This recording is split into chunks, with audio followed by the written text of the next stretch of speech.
think a lot of people are already familiar with our Mythos backstory and all of that. Definitely wanted to improve upon what we felt we were honing in on there. Torchlight started because when we started Runic Games, we wanted to make the kind of games that we love to make and that we know how to make. We've got a great team that's been around for a long time. We've worked together for a long time.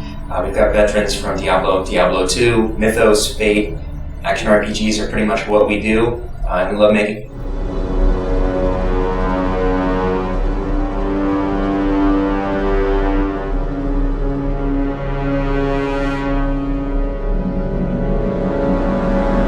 Presented with an opportunity to create your own IP from the ground up, and also it being kind of a launching pad into a larger project. There was a lot of just kind of experimentation, trying different things, and a lot of kind of care and craft towards really defining what a Runic Games product would look like. Well, I think the mission with Torchlight was the same as it was when we did the first Diablo, and that's to take a rich genre of gaming and bring it to a mass audience again, and make a game that's got all the modern trappings of RPGs, the great graphics, the deep immersive gameplay, and present it in a way that the average gamer can actually play. You don't have to have the Twitch skills of an Olympic athlete. You don't have to devote 9 hours a day to it. It's just bringing the fun of gaming back to a mass audience. We wanted to keep the scale small at first, make it really a simple game to make, simple game to play. And while that was our strategy and what happened, we've really taken that simple basis and really built on it into what we think is a really fun, fully featured game at this point.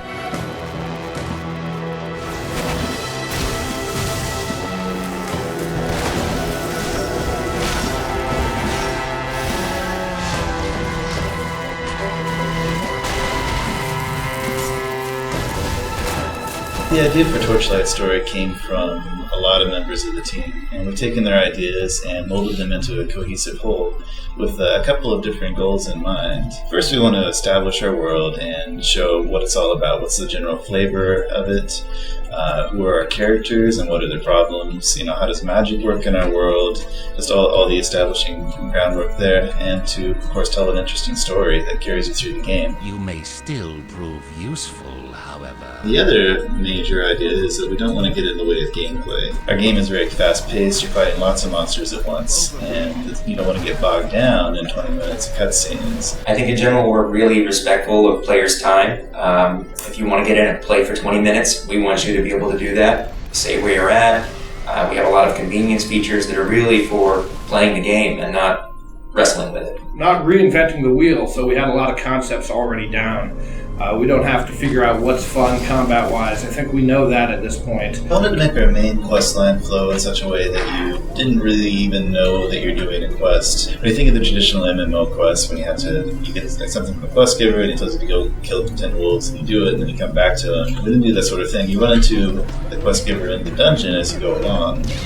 To be taken away, at some point you have someone join you and go with you, which is always something I enjoy. And basically, we don't make the player do anything they don't want to do. Generally, you just get to keep diving down through the dungeon and kicking butt and having fun. It's got that action RPG feel that's so elusive and so hard to get, and it's just addictive. Once you start playing, you can't stop playing, and you look up and it's hours later, and you think, I just want to go one more floor, I want to get one more boss, I want to get one more cool item. I think we've got a pretty deep loot game, and that we went all out as far as doing randomized levels are really, really pluses for the genre. I think also the fact that we include all of our modding tools means that this game will probably have a good amount of longevity.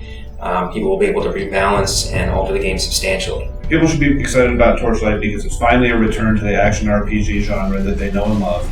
It's coming to them in a digital download format, $20 investment. You have it just like that. You've got all the development tools.